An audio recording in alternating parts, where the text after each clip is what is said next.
aplicar la ley de Gauss para dos casos bastante simples. Escribamos primero lo que es la ley de Gauss. Dice que si yo integro sobre una superficie el campo eléctrico, producto punto, con la normal, o sea, la proyección en la normal de la superficie sobre toda la superficie, esto me va a dar la carga que está encerrada partida por epsilon, epsilon 0. Veamos el primer caso en que tenemos una carga puntual, Q, por ejemplo, positiva. Si yo ahora pienso en esta carga como puntual, lo que yo puedo imaginar es que yo, si tengo una esfera alrededor de ella, a un radio constante, o sea, es una esfera, no es un cuerpo deforme, un radio R, el campo eléctrico acá siempre va a ser, primero que todo, ortogonal a la superficie y segundo, constante. Campo radial, este es el radio R, y en cualquier punto que yo lo mire siempre voy a tener el mismo campo y va a ser siempre normal.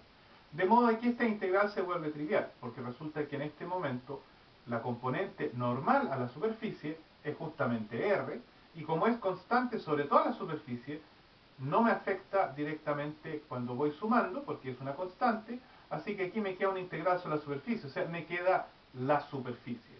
Así que, vamos a hacer espacio acá, esta ecuación de acá yo la voy a poder escribir como E de R por la superficie de una esfera, y la superficie de una esfera de radio R es 4pi R cuadrado. Eso va a ser igual a Q partido por epsilon, epsilon 0. O si despejo, el campo eléctrico va a ser igual a 1 sobre 4pi epsilon, epsilon 0, Q partido por R al cuadrado. O sea, lo que nosotros estamos acostumbrados a mirar como la ley de Coulomb, ya que si es que yo tengo la fuerza dividido por la carga de prueba, que es el campo eléctrico, lo vamos a tomar radial, entonces obtengo exactamente este término. O sea, la ley de Gauss, en forma trivial, en el minuto que yo tengo una carga puntual, en el radio R me está dando el campo eléctrico de una carga puntual, o sea, la ley de Coulomb. Así que hasta ahí no tenemos nada nuevo, pero es un resultado bastante simple. Ahora, si yo hago lo siguiente y borro esta carga, no tengo carga, voy a irme a una situación bastante extrema. Voy a suponer de que yo tengo una esfera cargada, pero que en el interior está vacía.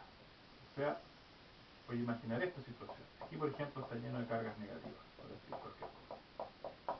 Lo interesante es que ¿qué es lo que me está diciendo la ley de Gauss? Me está diciendo que si yo en este minuto defino una superficie aquí al interior, y si lo hago esférico, voy a suponer que nuevamente el campo es constante, así que toda esta integral sería fácil de calcular, pero el problema es que la carga que hay en el interior, esta es cero, no hay carga en el interior.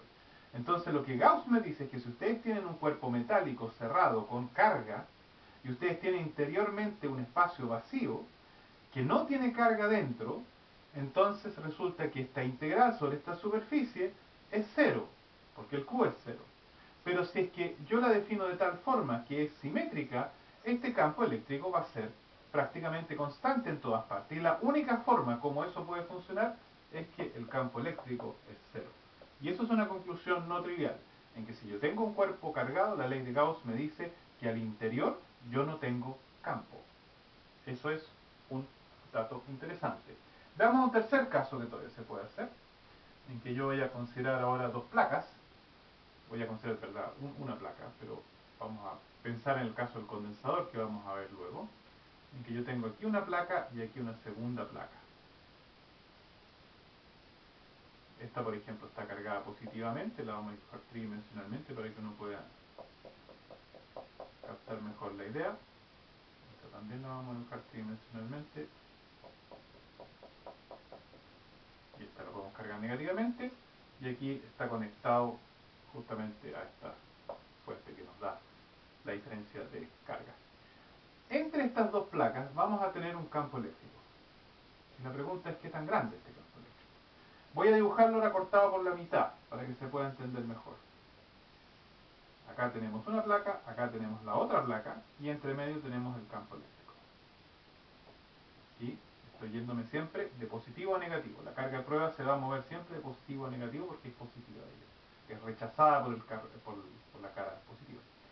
Ahora, si yo quisiera calcular este campo eléctrico, yo puedo hacer lo siguiente. Yo puedo imaginarme una superficie que pasa aquí justo por la mitad y que se aleja aquí hacia afuera y que cierra en alguna parte muy lejanamente por acá.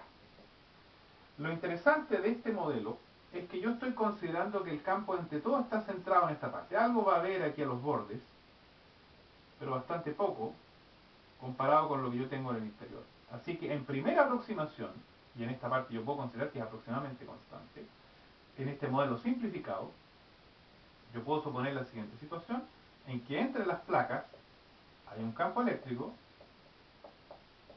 y fuera no hay campo eléctrico. En consecuencia, mi integral, vamos a anotarla acá, sobre E por N de S, va a ser sencillamente lo que está ocurriendo aquí dentro. Si esta cara acá es S, entonces sencillamente, como el campo aquí adentro se puede considerar, pongámosle que fuera la dirección X, si esta es mi dirección X, esto sería una constante, yo puedo sencillamente nuevamente considerar que esto es una constante y aquí mi integral de la superficie es solamente la superficie.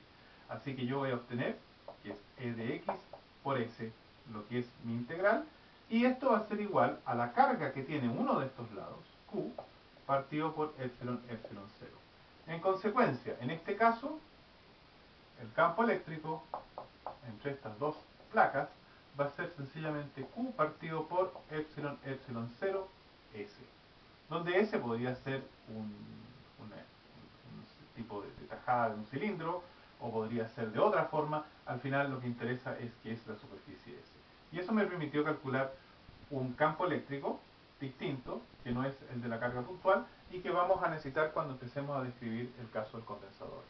Veamos ahora lo que es la energía de una partícula en el campo.